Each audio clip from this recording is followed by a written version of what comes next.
maqrib wanaagsan daawadayaal meel baa joogtaan halkani waa Moha Saudi Media aniga waxaan ahay Saudi si lamida muuqaalka waxaad ka daalac kartaan barta aan ku leenahay YouTube-ka ee Farxadda Media caawa ama maqrimadan waxaan ku suganahay magaalada Okhliyon ay ka dhacayso bandhig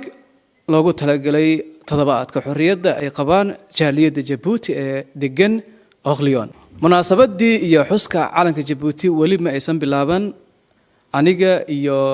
fanaaniinta qaar kamid ah iyo muusiishanadii ayaa howlka ku sii sugan wixii ka soo kordhay iyo sidoo u dhacaysa barnaamijka qaybaha dambe ayaa la socon doontaa muuqaalka hadii aad ka heshay share dheh like saar commentiga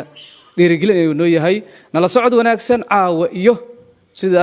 iyo habka ay u dhacayso xafladda toddobaadka xorriyadda ee jaaliyadda Djibouti ee ku dhaqan Okhliyon nala socod wanaagsan waayahay wali waxaad naga daawanaysaan barta aan ku leenahay Facebook ee Moha Saudi Media si lamida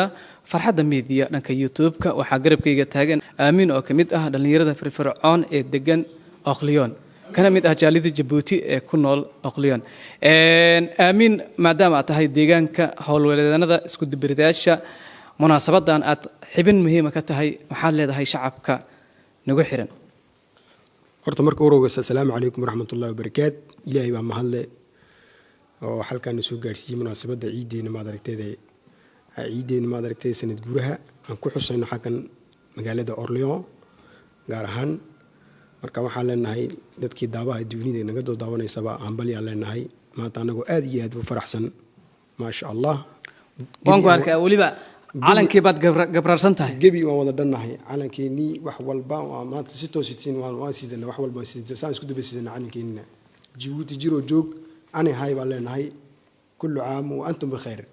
waayahay aamino maadaama aad tahay wiil dhalinyaro ee kamid ah ubaxa reer Djibouti kuna sugan magaaladan Okhliyon caawa farxad noocee ah ayaa dareemaysaa caawa lama soo koobi karayba wallahi billahi waxaan ku leeyahay caawiye kama dambays caawiye teeraanka wixii u soo dhaadhacay heedhe waa aniga ka dee waa loo fadhiyaa caawa waayahay aad ayaad mahadsan tahay kaasi wuxuu ahaa Aamin oo ku sugan magaaladan Okhliyon ay ka dhacayso munaasabada toddobaadka xorriyadda wali halkaas ayaan ku sugannahay dadkii ka soo qayb gali lahay munaasabada wali ma ina soo gaarin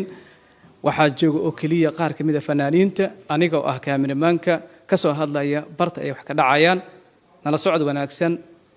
waxaa noo balan ah marka ay barnaamijku isku daba dhaco